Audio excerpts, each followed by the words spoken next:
Shalom, Aras Tafari, greetings.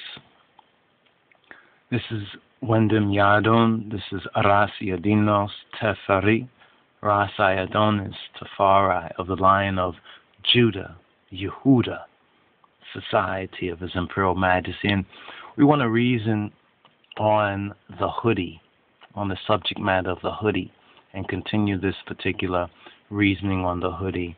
As you know, the hoodie has been in the news, in particular since the murder of the unarmed 17-year-old black male, African-American male named Trayvon Martin by a paranoid, schizophrenic, delusional,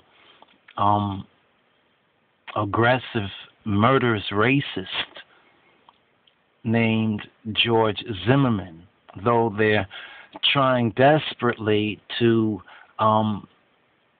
make up some black friends of Zimmerman and show that he wasn't a racist and that this was not racially motivated, and even trying to change their story about how Zimmerman hunted down this unarmed 17-year-old black male. Now, you know, black male, being a black male is a crime. In fact, black male is a crime. In fact, it's been a crime ever since we reached the shores of this North Country called America, the Caribbean, and this Western Hemisphere in Genoa. You understand? Being a black male is a crime. If you want to learn more about that, just read and study Let's Make a Slave, the Willie Lynch papers. That will give you an overview.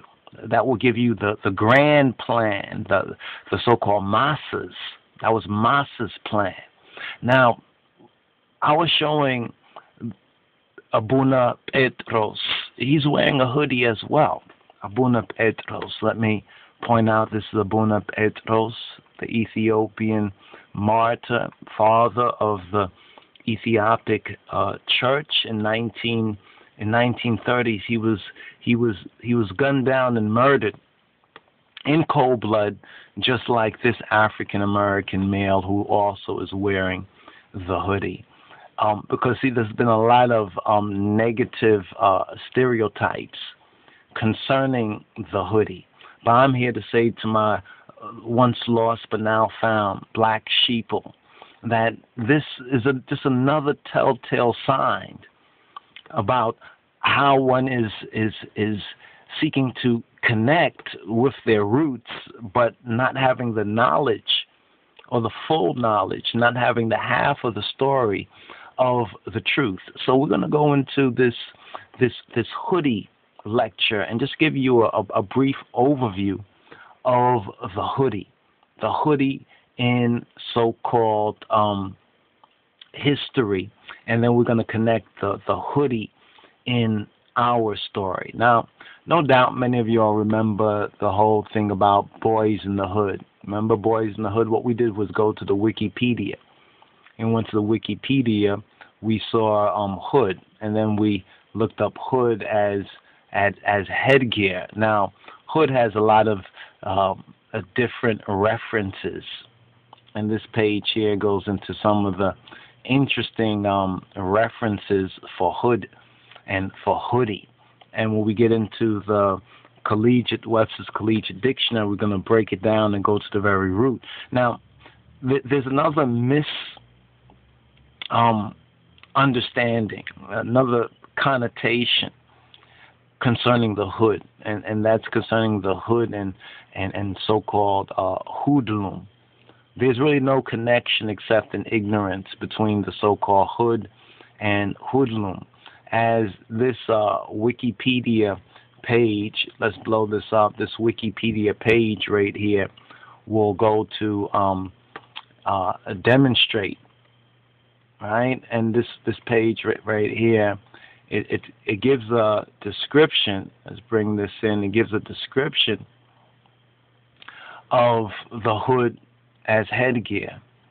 Now, it's mentioned that a hood is a kind of headgear that covers most of the head and neck, and sometimes the face.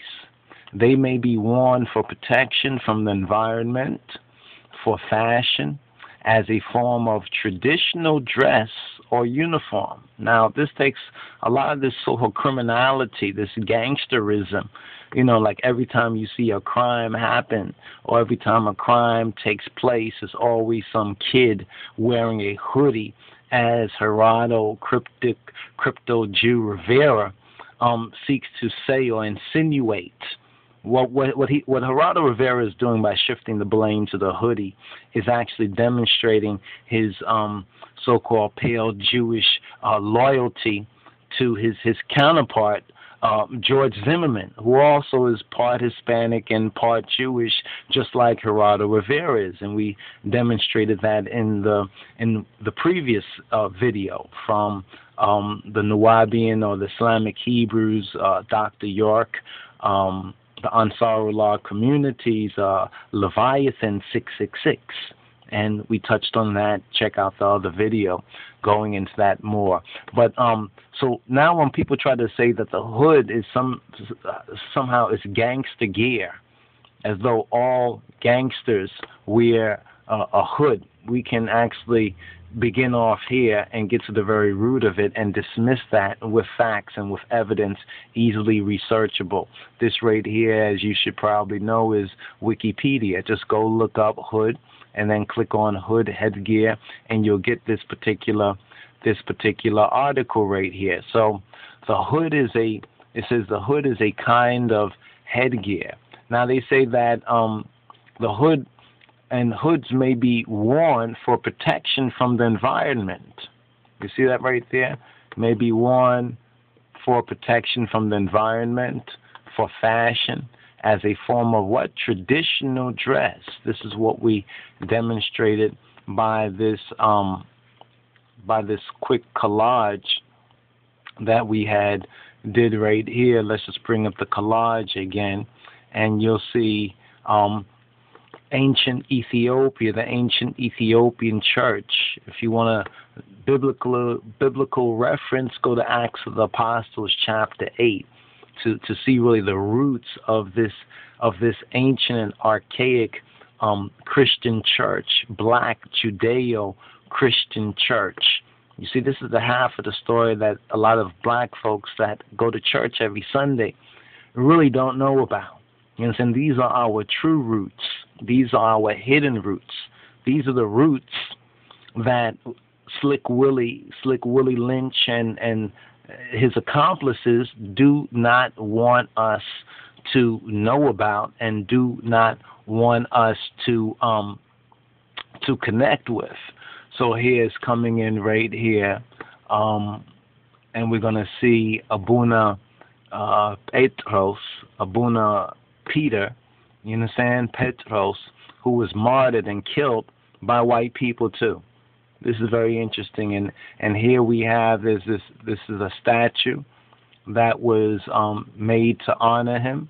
You understand? He was a martyr. He was martyred in the resistance against fascism, in the resistance against anti-Christ and anti-Christian racism. When the fascist Romans, invaded Ethiopia during the time of Kedamawi Haile Selassie, during the time of the conquering lion of the tribe of Judah, Haile Selassie, the first elect of God, King of Kings of Ethiopia. This man right here, you need to look up Abuna Petros, learn more about this man and his life. Now, the connection with the hood is very significant, because this connection with the hood, as we go deeper in our study on the hood, as it connects with monastical orders and ancient orders of Christianity, we can see that clearly it was not a gangster, you understand, a symbol of criminality. It was actually a symbol of high honor when worn within those particular hoods or orders. Also, the word hood is very significant because we have neighborhood, we have brotherhood and sisterhood. We have fatherhood. We have motherhood. You understand? We have Christhood. We have a lot of hoods. Now let's understand that hood does not mean criminality, only an ignorant or a sick mind or an extremely um, um, mind-controlled person believes that the hood is only a symbol of criminality, unless you're saying that when a black man, a young man like 17-year-old Trayvon wore it, or when a patriarch like Abuna Petros wore it, it was some symbol. In other words, when the blacks wear it, it becomes somehow negative. That is only because of ignorance, and ignorance was the original sin which caused all of this that we are experiencing even to this very day. Death, destruction, murder, violence, corruption, pollution.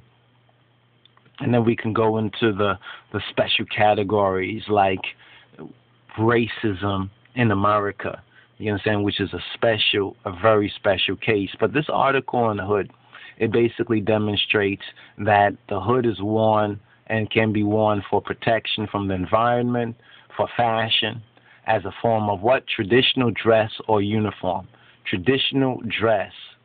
So certain traditions dress wearing the hood, as we just demonstrated, or for uniform, to prevent the wearer from seeing or to prevent the wearer from being identified. Do you know why the early Christians wore hoods?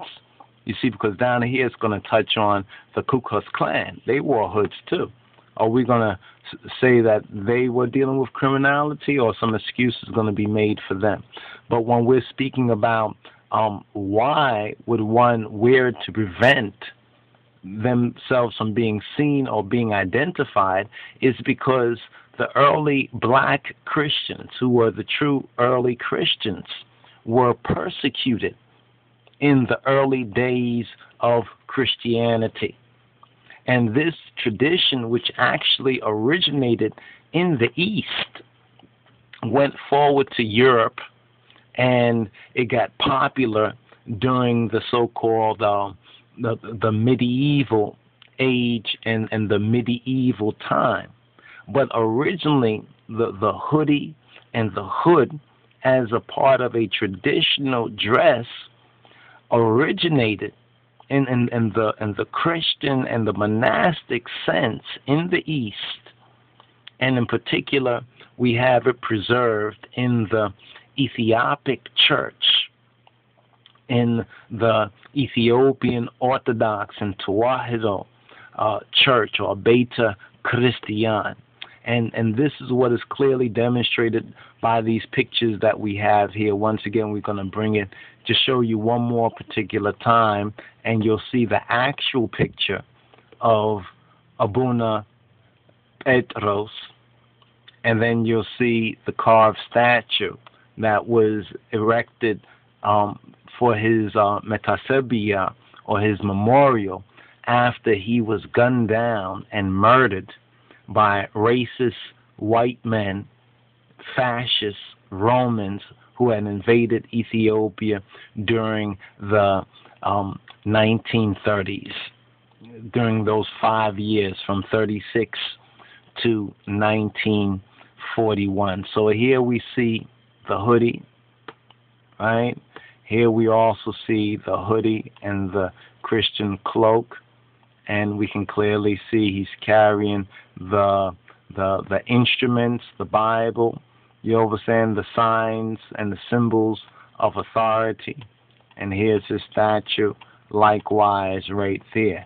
Now, here we have Trayvon Martin, who also was murdered by racists. We can even say that these racist murderers were demonically possessed, as Christ says.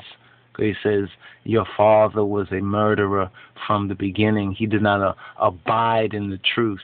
the more we hear George Zimmerman and Gerardo Rivera's and Joe Oliver's and his lawyer guy trying to defend him, the more we keep hearing lies, just more lies. So the Bible clearly identifies the murderer from the beginning, the children of disobedience, the children of Cain.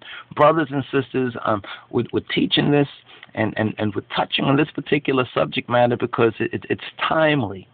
You understand? This particular subject matter becomes front and center. And what we're trying to do is help connect the dots. You understand? For the lost sheep. You understand? Help to connect the dots. We don't know whether Trayvon Martin knew any of this, but hopefully other youths, black males especially, will begin to learn about their true Ethiopian, their true Judaic, and their Hebraic, and their ancient black Christian roots, and understand why they're really wearing the hoodie. You understand why they're really wearing the hoodie. They're doing something that they might not consciously know, but it's something that's deep even in their genome. You understand? It's in their blood. You understand? And this is to connect the half of the story that hasn't been told and hasn't been known until now. So let us forward in this particular teaching right here on the hoodie. So let's return to the Wikipedia page. So now, as this page particularly goes on, since we got past the opening salvo, we now about the history and description. Now it says historically, a little bit too far. Historically, this article is very important. Hood is under hood and headgear. Hood and headgear. You can find it. Google it on the Wikipedia site. Check it out for yourself. Now, the history and description. Historically, hoods were either similar to modern hoods, often forming part of a cloak or cape, what we see clearly demonstrated with Abuna Petros, or a separate form of headgear. Hoods with short capes called chaperons or chaperons in French were extremely common in medieval Europe and later evolved into extravagant hats. So hat styles also fashion-wise evolved out of the hoods. It says soft hoods were worn by men under hats. So there were soft hoods that were worn by men under their hats. Hoods have also been used as part of uniforms for organizations such as the Ku Klux Klan. So even the Ku Klux Klan get down, with the hoods because they are also the white boys. They're the white boys in the hood, not like the other boys in the hood. But it says a hood to hide or control the wearer often covers the whole head. They like to be hoodwinked in that sense, with the result that the wearer can see little or nothing, like a blindfold, or it can be to prevent identification of the wearer. It may be used on or by a person who has been arrested or kidnapped. So we see how hoods can apply to many different contextualities and situations and circumstances as well, right? Or about to suffer judicial execution, where they put a hood on someone's head and they hang them or something like that. And we know that many black people, black males, were lynched or crucified in America to atone for the demonic, psychotic nature of the beast. This practice is known as hooding. So that's called hooding. The hood may be simply a bag. It may be intended to be and or experienced as humiliating. And they say, see a hood event. So let's go a little bit forward in this. Let's just try to get through this right here. It now deals with traditional women's hoods, varied from close fitting. So we're now talking about women wearing hoods as one could say as a fashion or as a piece of apparel, soft headgear, or something called a snood, to stiffened, structured hoods, a gable hood, or very large coverings made of material over a frame, which fashionable women wore over towering wigs or hairstyles to protect them from the elements, as some say a calash. Now, today, fashion hoods are generally soft head coverings which form part of a larger garment like an overcoat, a shirt, or a cloak.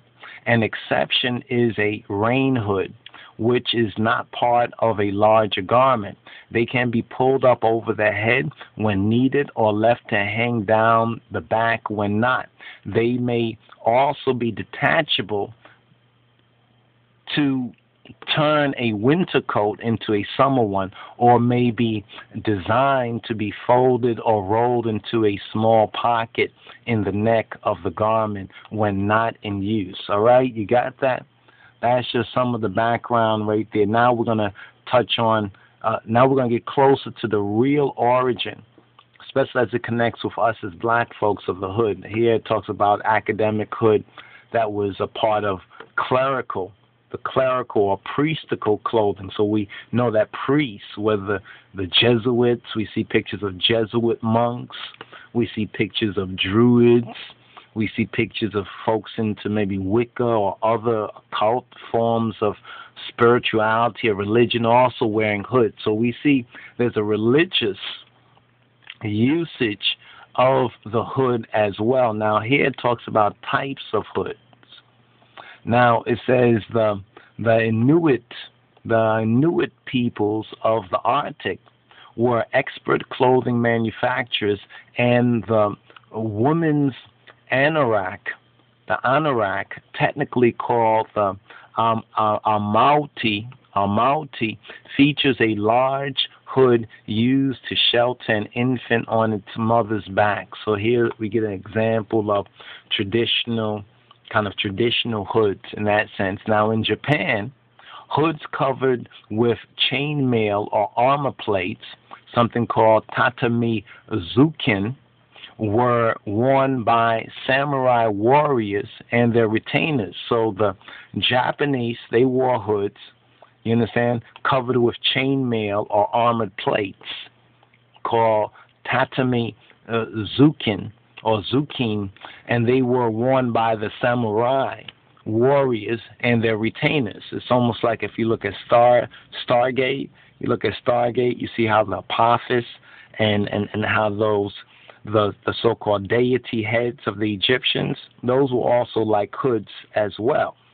So we can touch on that aspect, and some of the definition from the Collegiate Webster's Dictionary kind of point us in that particular direction. Now, scuba divers who dive in cold weather often wear neoprene hoods for thermal insulation.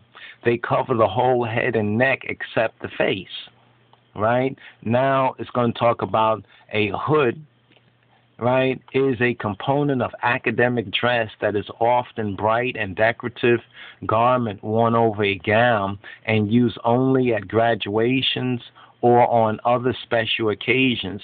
The shape of hoods of universities and colleges in the UK and many Commonwealth countries have been derived from those prescribed at the universities of Oxford and Cambridge or Bridge. Oxford bachelors and masters use a simple or Bergen shape consisting of hood and a cowl. Pay attention to cowl. When we now look religiously for the hood, it's called a cowl, a head covering, but without a cape, whereas the University of Cambridge uses a full shape with both cowl and square cape and substantial liripipe for all hoods. Other English universities use one of these patterns or adapt them. For example, the University of London uses the full Cambridge shape but with rounded corners to the cape. Newer universities, such as the University of Kent at Canterbury, use a hood with triangular shape but with no cowl, and with a distinctive V-shaped segment denoting the faculty. The hoods of the University of Aberdeen have a rounded, flat cape but no cowl. The pattern of hoods in the U.S. largely follow an intercollegiate code.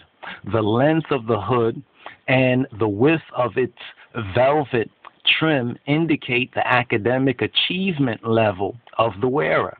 The color of the trim indicates the discipline or field in which the degree is held, and the lining of hoods in academic dress represents the particular institution from which the degree was earned. Now, this is just kind of a basic one-step overview of hoods. Just looking up what's on Wikipedia.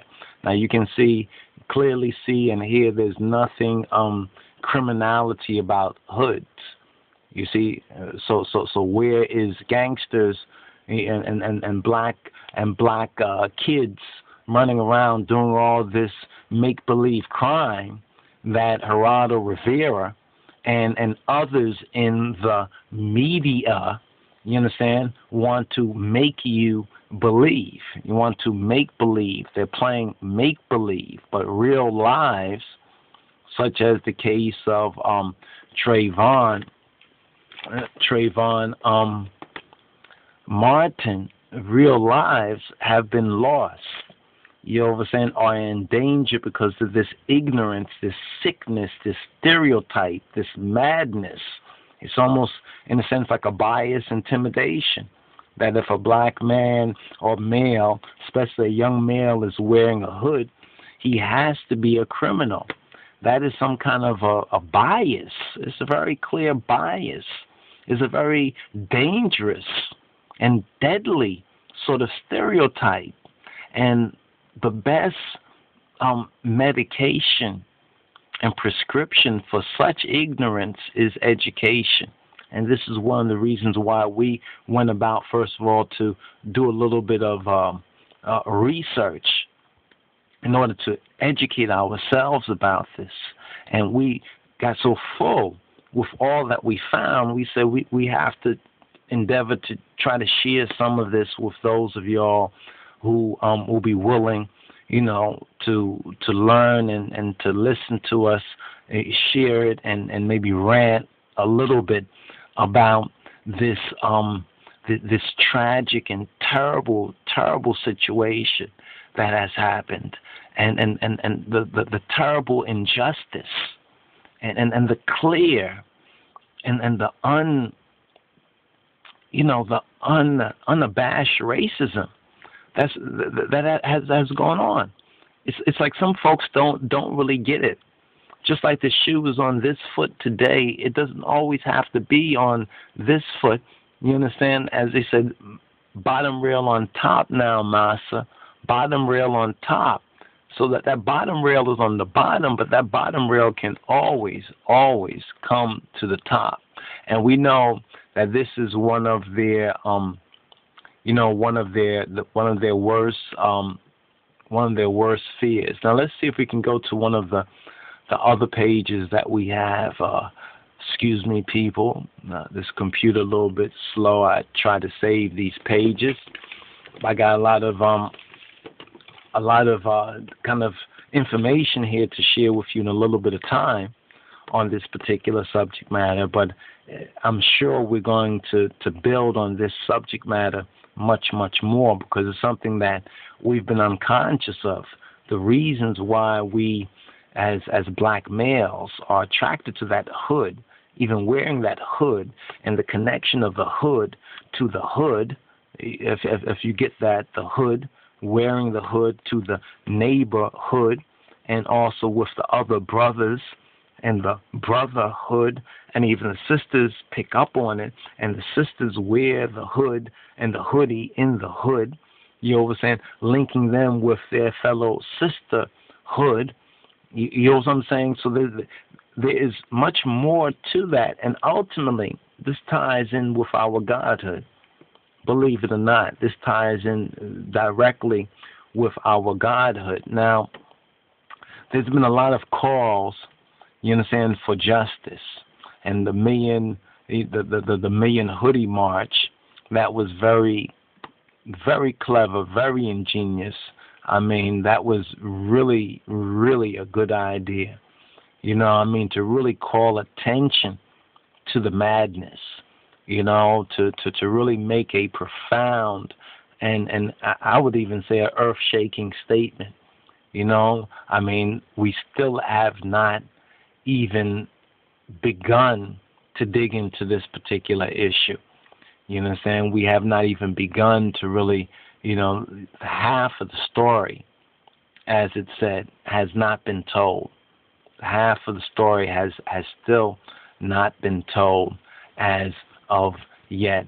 So let us check this out right here. All right, let us bring some of this up. So this is some of the now this page here on the hood, we had touched on a little bit earlier. What we're going to go over is just hear some of the different relations of hood.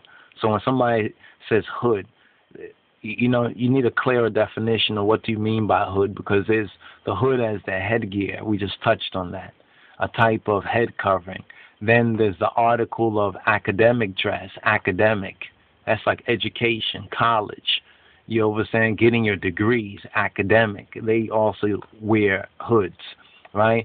There is animal hood, you know, something used in a costume play or part of an animal transformation fantasy. If you recognize in ancient Egypt, where some of the Netaru, the Interu, wore certain animal heads.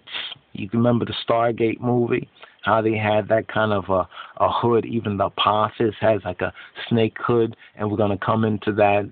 Furthermore, we have bondage hood, which is like sex toys, and you know, in those that relation of hood. You know what I'm saying? In anatomy, we have the hood anatomically is a flap of skin behind the head of a cobra.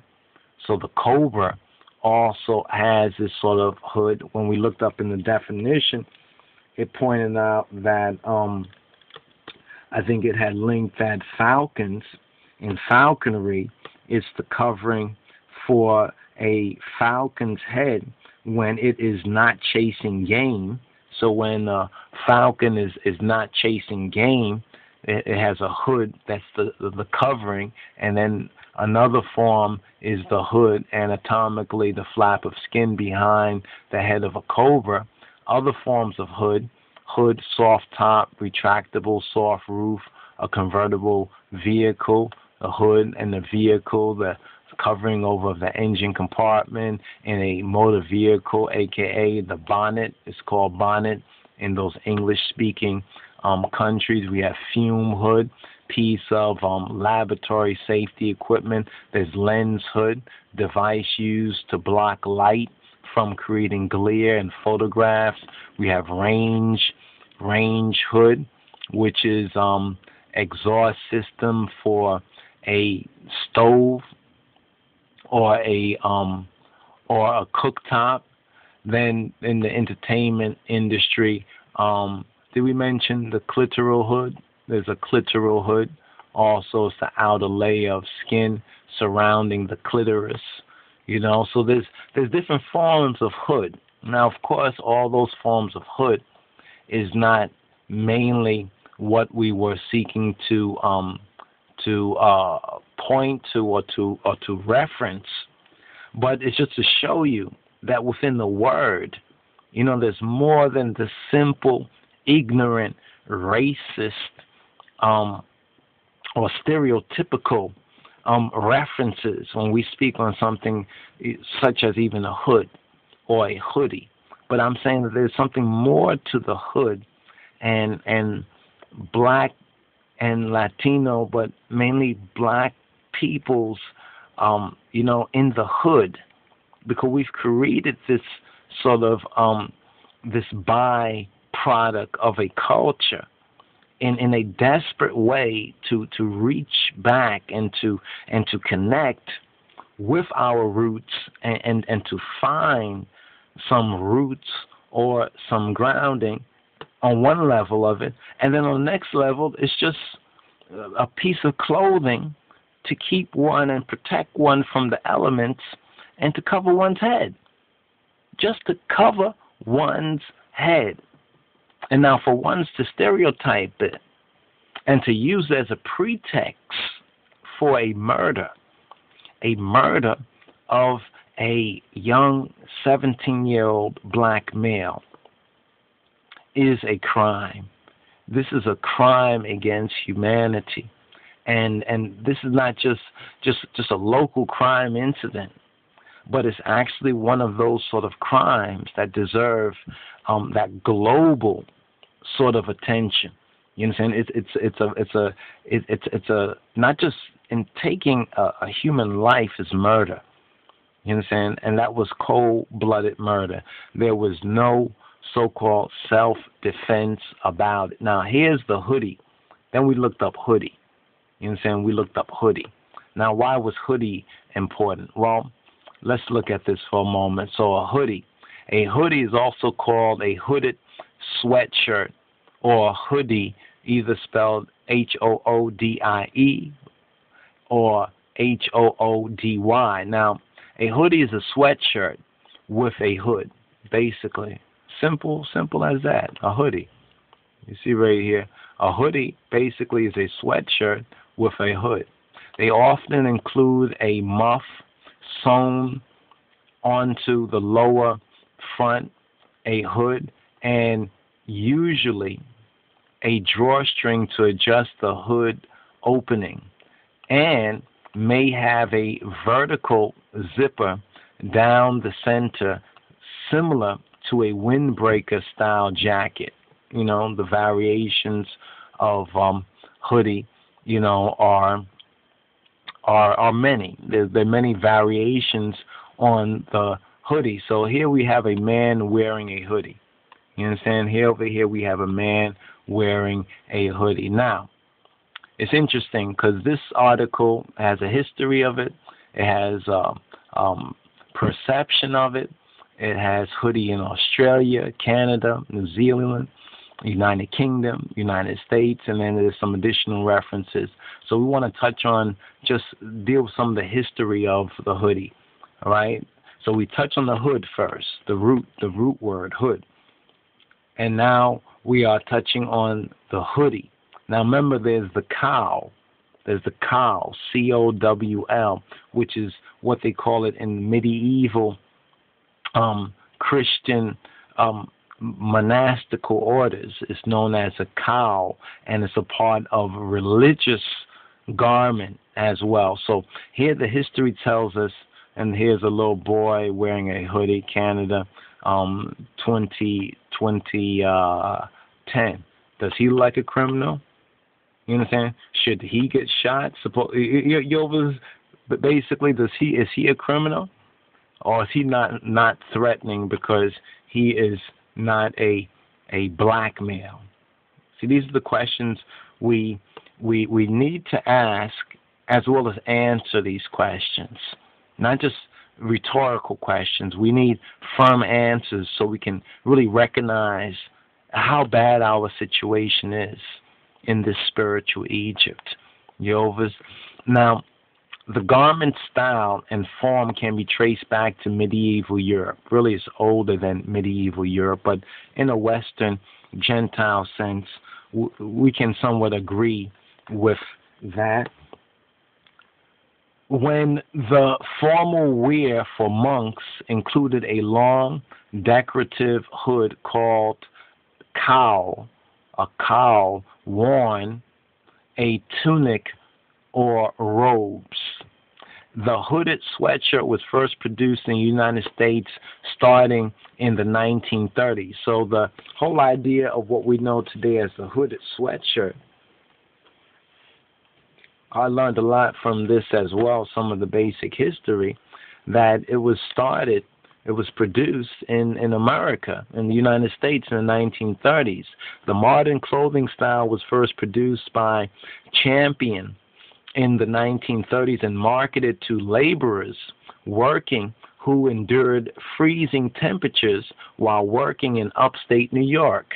So this was given to workers who were working in freezing temperatures, some low and maybe sub-zero temperatures, so that they could, maintain some protection from the cold and from the elements. The term hoodie entered popular usage in the 1990s. And see, they don't really credit African Americans or the inner city ghetto people, those who lived in the hoods, with popularizing the term hoodie. But we all know, and we have to, document it for ourselves, brothers and sisters.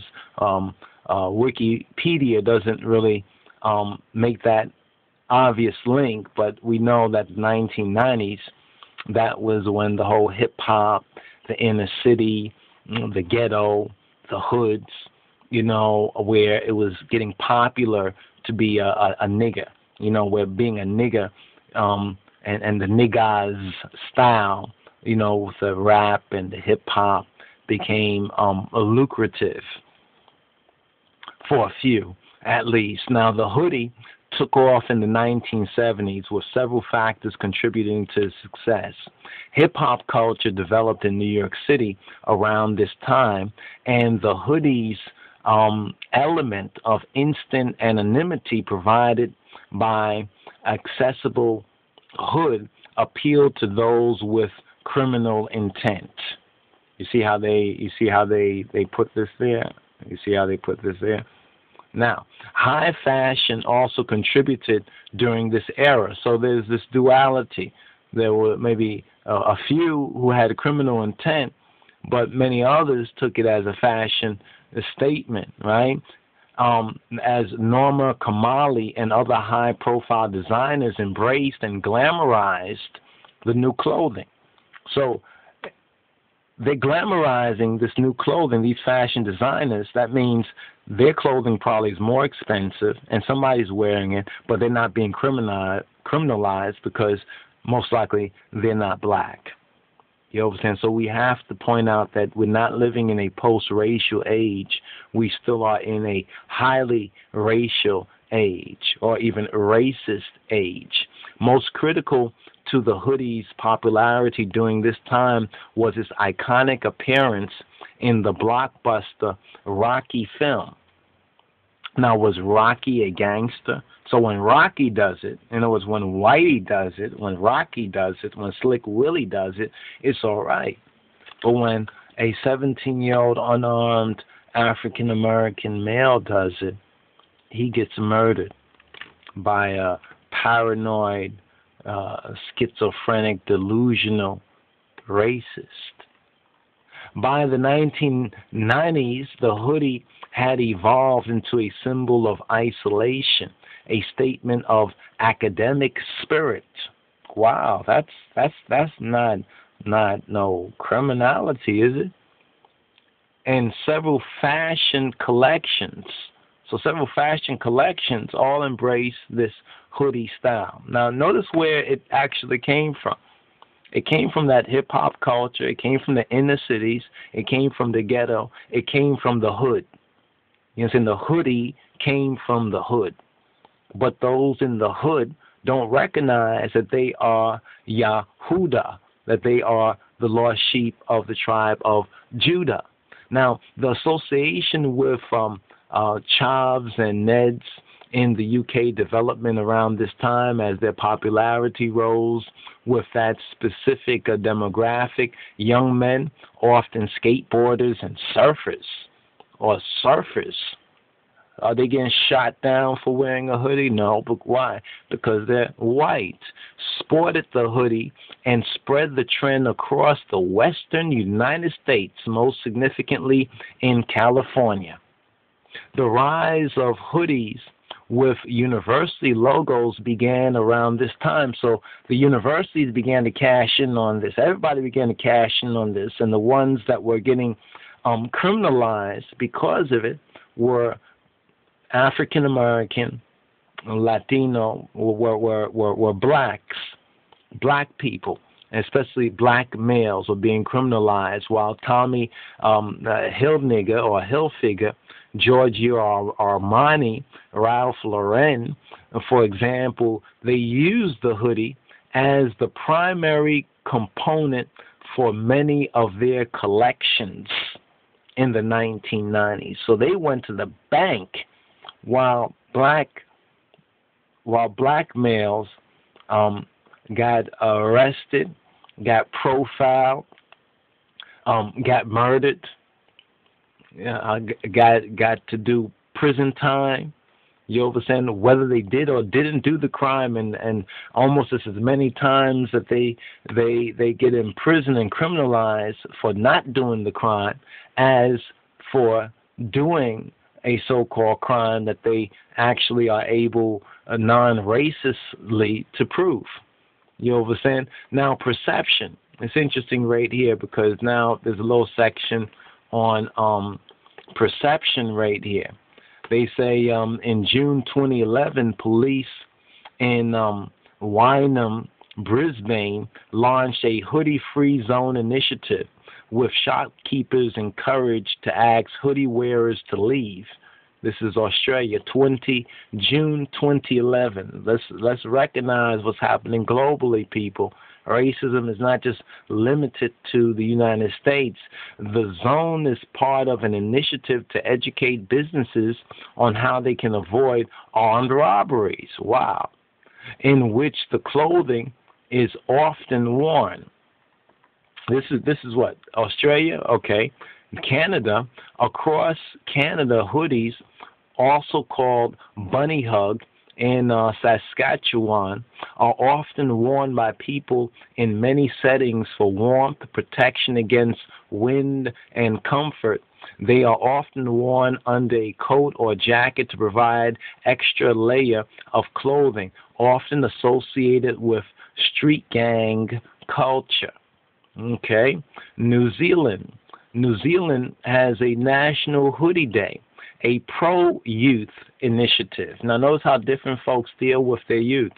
A pro-youth initiative to challenge youth stereotypes was launched in May 2008 in New Zealand. The campaign resulted in criticism at a number of levels within government, including a local council member, Dale Evans, donning a Ku Klux Klan outfit in protest, citing the hoodie as, quote, not an appropriate article of clothing to celebrate, end quote. Many retail complexes have banned the wearing of hoodies, and non-compliance and or defiance can result in eviction or accusation of trespass. This is New Zealand now. Now we get to the United Kingdom. In the UK, hoodies have been the subject of much criticism. Some shoplifters have used the hood to conceal their identities from CCTV cameras in shopping centers, particularly when worn with a baseball cap. The hoodie has become a trademark of Shavs and Neds. Angela McRobbie, professor of communications at Goldsmith College in the UK, says the appeal of the hoodie is because of its promise of anonymity, mystery, and anxiety. The point of origin is obviously Black American hip-hop culture, now thoroughly mainstream and a key part of the global economy. Look at that link. Leisure and sportswear adopted for everyday wear suggests a distance from the world of office suit and school uniform. Rap culture celebrates defiance as it narrates the experience of social exclusion. Musically and stylistically, it projects menace and danger as well as anger and rage. The hooded top is one in a long line of garments chosen by young people, usually boys, to which are ascribed meanings suggesting that they are up to no good. That's a quote there. In the past, such appropriation was usually restricted to membership of specific youth cultures, leather jackets, bondage trousers, but nowadays it is the norm among young people to flag up their music and cultural preferences in this way. Hence the adoption of the hoodie by boys across the boundaries of age, ethnicity, and class. So it's not limited to blacks. You see what I'm saying? But this is, here in America still, this is the stereotype. In May 2005, Blue Water Shopping Center in Kent caused outrage by launching a code of conduct which bans its shoppers from sporting hoodies or baseball caps. So now to hoodies, they're adding baseball caps. That's the next thing. Think about that. Baseball caps. Although the garment remains on sale. But they still sell the garment, but they sell it but don't wear it. They want you to buy the garment and wear it at home. John Prescott welcomed the move, stating that he had felt threatened by the presence of hooded teenagers at a motorway service station. Then Prime Minister Tony Blair openly supported this stance and vowed to clamp down on the anti-social behavior with which hoodie wearers are sometimes associated. London-based rapper Lady Sovereign published a single titled Hoodie in protest as part of a Save the Hoodie campaign. In fact, we got to find that song and check it out, see if it's any good. I don't know if I heard it. Lady Sovereign, her song Hoodie. Put that on your list right there. In 2005, Combs Head College in southwest of England allowed the hoodie to become part of the boys' school uniform. Now look at that. But the hood could be put up only when it rained. The principal, Richard Haig, stated that the move could help to calm some of what he called the hysteria. That's a good word, the hysteria surrounding the garment. In February 2006, a 50-year-old teacher who was wearing a hooded top was asked to remove it when entering a Texaco store in Swindon. According to the teacher, she was wearing the hood because, quote, my hair's a mess, end quote. The store did not have a hoodie policy. The shop apologized and said it was taking action to, quote, make sure this doesn't happen again, end quote. In July 2006, David Cameron, leader of the Conservative Party, made a speech suggesting that the hoodie was worn more for defensive than offensive purposes. The speech was referred to as, quote, hug a hoodie, end quote, by the Labour Party. David Cameron said that. Word. Now, there's one more section. I know we've been at this a little moment, but bear with me. This is the last little section here, United States. Throughout the U.S., it is common for middle school, high school, and college students to wear sweatshirts with or without hoods that display their respective school names and or mascots across the chest, either as part of a uniform or personal preference. Among the general U.S. population, they are commonly worn while partaking in outdoor activities or as casual dress and are a near ubiquitous fashion item for children, teenagers, and young adults. Remember, this is the United States, right? This is the what they say, what they call this section, not the preferences, but perceptions, the perceptions, right? Hoodies have become mainstream fashion, transcending the hood's original utilitarian purpose, similar to jeans. This has found its way into a variety of styles, even so far as to be worn under a suit jacket. After the shooting of Trayvon Martin, wow, look at this. This page is up to date, people. Look at this right here, down here. This is after the shooting of Trayvon Martin. Hoodies took on a national significance as Martin was killed, or more correctly, murdered, while wearing one.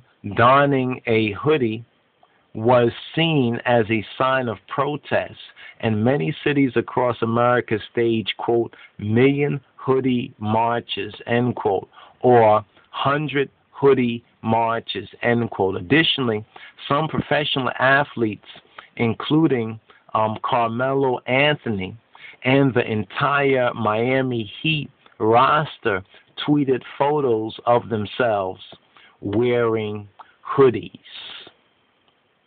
Isn't that the truth, people? Let's bring that up right here. I think we have that picture for you, and we'll close this out if we can bring up that picture. There's still another section getting more to the ecclesiastical, ancient Ethiopian, liturgical roots